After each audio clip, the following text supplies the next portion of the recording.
I can't fucking warm up. I'm so cold. You want my jacket? I wore that while warming up. You want my jacket? No, mine's warmer. Why don't you wear a hoodie? I always wear a hoodie. This little bastard inspires me. This is Acha. Remember his name. Today I just got bench. Today I got bench. Got some accessories. That's it. You know? Look, I don't know when Bray's gonna release this. We did our last vault log. We filmed it yesterday. So I have no updates. I've slept. I did some work. Actually, here's the update. So today, the final schedule got released. They're gonna throw the 93s and the 83s on one flight in one session. Oh, not one flight, my bad. One session, one platform. So it's gonna be like 4, maybe 5 flights. I honestly like to train and compete pretty fast. So this is gonna be something I have to adapt to a little bit here. Is just maybe not slowing myself in training, but just being sort of mentally ready and preparing myself that it's probably gonna be a pretty long day. You know, I've gotten pretty used to these 2.5 hour to 3 hour, competitions. This one might pan out to be, one of the old classic 5 to 6 hours. If we're looking at, the roster right. So it's gonna be a bit of a bitch. Might have to adjust game day diet a little bit, but gotta do what you gotta do. I'm not about to email the meet directors and go split up the flight. We're all gonna be beholden to the same conditions. Calfee's gonna have to deal with this, and I mean, maybe this is even saying this, putting it out there might lose me my advantage. But Calfee does have a tendency to cramp. In my opinion, it's a lot harder to actually deal with cramping and game day nutrition of that aspect with these longer competitions. It's just trying to feed yourself throughout the day while also competing tends to be a bit, bothersome.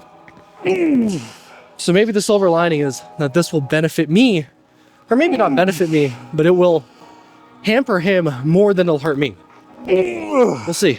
But I'm not going to depend on that, obviously. Today, I don't know if you guys are picking that up. So today we're going to bench. Very easy start to the block. Not going to push too much. I've had a pretty intense couple weeks of benching leading up to this. So we're going to take the first week pretty easy and just work on some... Just kind of work on it. So, see you guys over there. I've been watching sprinting during my sessions. The sprint documentary on Netflix. I love watching it because it's the one sport, like swimming and powerlifting, where it's just you. But what I love the most is how much these guys believe in themselves. And I think powerlifting is one of those things that if you don't believe, have this blind faith that you're going to be the best or you're going to get where you want, you might as well not do it. We should change the start command to a gunshot, like sprinting.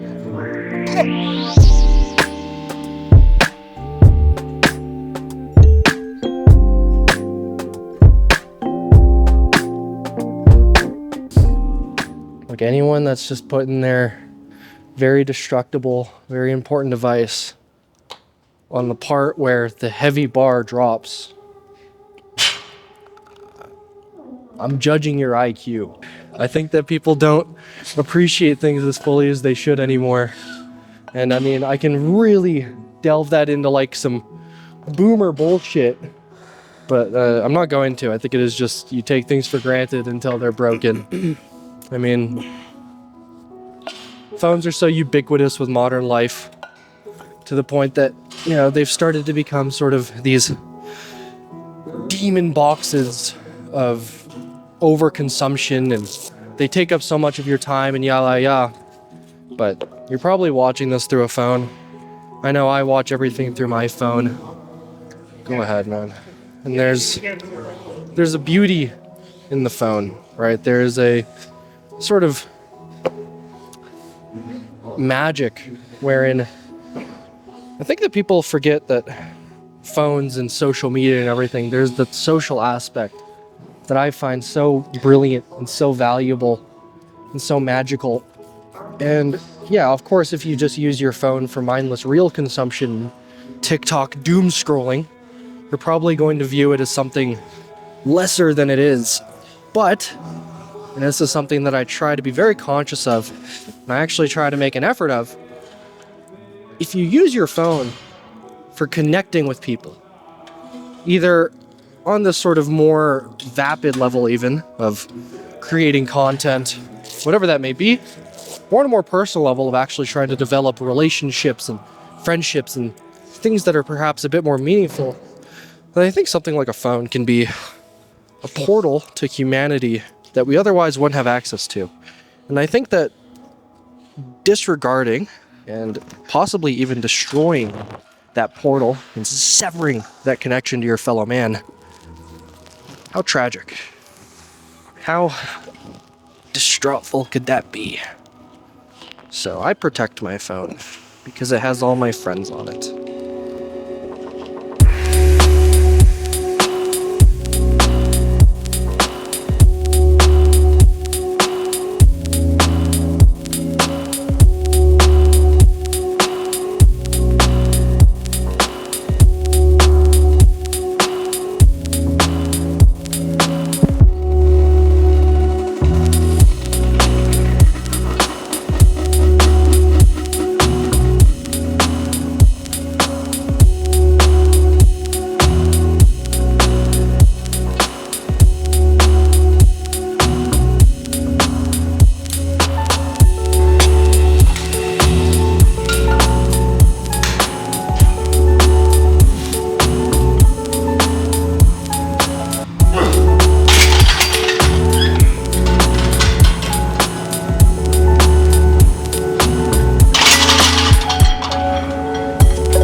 It's supposed to be a top double first week, we know that already, but sometimes you're in the middle of your last warm-up, you gotta decide after one rep that that's your top set. And that's exactly what we did today. But back downs were all right. They were hard. They shouldn't be hard, but Yo, my battery light is blinking. one rep was good. One rep How was long do really. I got? It's blinking. What's up, Nicholas? My battery light is blinking. Huh? My battery light, it's blinking. You know what I'm so excited for? These aren't my prescription because I broke my real glasses. And I can barely see anything and I got a headache every day. And I feel like this is how you feel when you train and I fucking hate it. I won't get a headache, no. Yeah, but you can't see. Yeah, but I don't get a headache. But I can't see and I have a Why don't headache. you just take your glasses off? If you're already using glasses that just give you a headache, why don't you just take them off? But I can still partially see something. You can. It's not like the room goes black when you take your glasses off. No, but I like to, because I feel sleepy. If my glasses are off, I feel sleepy. It's like it's bedtime. Glasses off, sleepy time. Yeah. When the glasses come off, you go night-night. Or it's unlike Mally, most of my reps actually felt pretty decent today. What did you say to me? Unlike you, most of my reps actually felt pretty decent today. Yeah, he looked pretty good. It was pretty. Nick's bench looked pretty good. But my bench has never felt good until game day. I've never had a good bench training session in my entire life. But then it shows up on game day. So I just don't care. Someone actually asked me about this the other day, about how I deal with bad sets, or how when I have a bad set or something like that. I don't know, I just delete the video. I don't know why Mally, or I don't know why anyone ever asks. I give up. What did you say to me? I was gonna say, I don't know why anyone ever asks Mally anything. Why? I have really good advice. I don't say the things that I would say to my clients. If they ask me, what do you do when you feel like crap after a set? I say, study it, what happened, goldfish memory, Mally don't Googles dwell in it. Kobe Bryant motivational quotes and then just starts reading whatever his screen says. No, right now I'm watching Sprint, the Netflix documentary about sprinting. It's really fucking cool. What's up? Yeah. Yeah, you spot someone. You can't talk. Huh? You spot someone and don't break your back. I'm not gonna break my back. That's my boy. He's got the safety set. He's good. Why would you want Chirikis just for accessories? They're not a very good accessory shoe. I do not find them comfortable. These are the most comfortable. Actually, no, don't show those. Avances sponsor me. I find Avances the most comfortable shoe. And they actually are pretty comfortable. The main reason I switch out of my competition shoes is because I don't want the wear and tear. Just in general, right? I want to avoid that as much as possible. So, Make them last long. yeah. Right. So I specifically have shoes for accessories because, they can get pretty beat up. I don't really care how these things go. Whereas if my Avances, for example, did get beat up, that's going to affect my platform performance, right? Directly. Why bother? So I always switch out of my comp shoes for accessories. I think everyone should. I always think it's weird to watch people wear their very expensive or very specialized footwear to even just stand there and do curls. Like, that is a bit of wear and tear. It's not necessary, right? And if you plan on being in the sport in a long time, I mean, hell, some people like to just buy a new shoe every season, so maybe I'm out to lunch on that. But my wrestling shoes, I wore those for like 10 years straight. So I tend to like to gravitate towards something and just maintain it. But all that being said, it is accessory time. So I gotta go find the fat pad. I don't know where the fuck it is. Did Alex take it back? No, because this transformer bar is still there. Right, that's... I think it's all the way over there, which is annoying. The fat pad. Because what we got is some... What am I doing? We got some, where is my... There it is. Intra workout. And then we got some paused flat hook lying dumbbell press. I just want a bigger chest. Mally's in the way. When is Mally not in the way, man? Remember when Mally was giving me shit on the last vlog for, do you know how the Nationals venue is going to be set up? They're not going to have all this room for you to do your warm-up. And then he grabs dumbbells to do his warm-up before deadlifts, as if he's going to have access to that. As if he's going to have access to that I can do this with at Nats. I'll do Right? a good morning. He gives me shit. I'll do a good morning in the back. You're lifting in the evening, dumbass. Yeah. I'll bring my own dumbbells.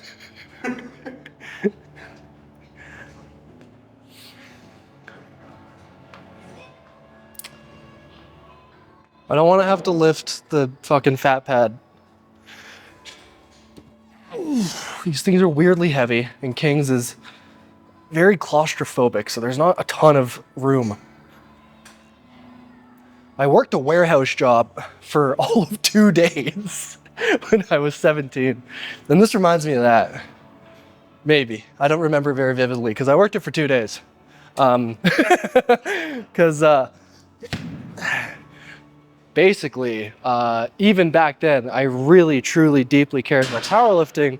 And within 2 days, my elbow tendonitis just flared way up. And I was like, I can't sustain this. So I quit. I think FedEx gave me like $200 and said, leave. And I went, okay. This lighting's making me look big. I always look big.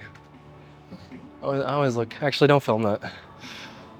I'm a fucking 83. And I'm, how big could an 83 be? And also, an 83 that's 5'9", right? Which, You should be a 105. I should be a 105, right? Like, in my opinion, the best physique in the 83, Delaney Wallace. He's like 5'7". Well, he's Right? 93. Exactly. Yeah. But I mean, 93 filled out, frankly, a beautiful looking man. And he's straight up like 2 inches shorter than me, which is substantial. Right? So, who am I to say I look big? In the global scale of 83s, I could not be smaller. Well, you guys will be able to catch accessories next time. Bray's got to get, and I don't know how to work a fucking camera because I'm a Neanderthal. Mally's even worse. So that'll be it for this vlog. You guys just got to see bench, but we got 12 more weeks ahead of us. We're going to figure out the schedule. We're going to make sure that you guys get to really see, I was going to say the journey, but that's cliche. I don't know. It's the road to nuts. You know what you're in for. Anyways, happy holidays. We're not going to be filming for 2 weeks because of that. And we'll see you guys in 26.